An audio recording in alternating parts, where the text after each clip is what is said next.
त्यानंतर dark mehndi colour, हा बघा डार्क मेहंदी कलर आणि ह्याच्यावरची डिझाईन बघा, ही बघा, वाव सुंदर अशी डिझाईन, डार्क मेहंदी कलर.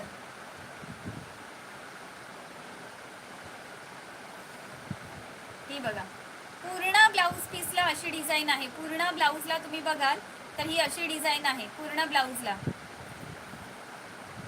बघा डार्क मेहंदी कलर आहे. थोडासा तुम्हाला ग्रीनिश दिसत असेल बट हा डार्क मेहंदी बोलतो ना, डार्कच आहे. मेहंदी कलर मध्ये डार्क शेड आलेली आहे. स्क्रीनशॉट काढून घ्या. प्राइस जाणार आहे ओनली 250. याचा ब्लाऊज तर याचा शिवतातच, कारण 1 मीटरचा पीस आहे. जर एखाद्या लहान मुलीचं तुम्हाला फ्रॉक शिवायचं असेल तरी आरामात होऊन जातं, कारण की मटेरियल एवढं छान आहे की अजिबात टोचत नाही. आणि आता गरमीमध्ये असे कॉटनचे कपडे लहान मुलांना खूप छान वाटतात आणि त्यांना कम्फर्टेबल वाटतात. त्यासाठी हे पीस 1 मीटरचे पीस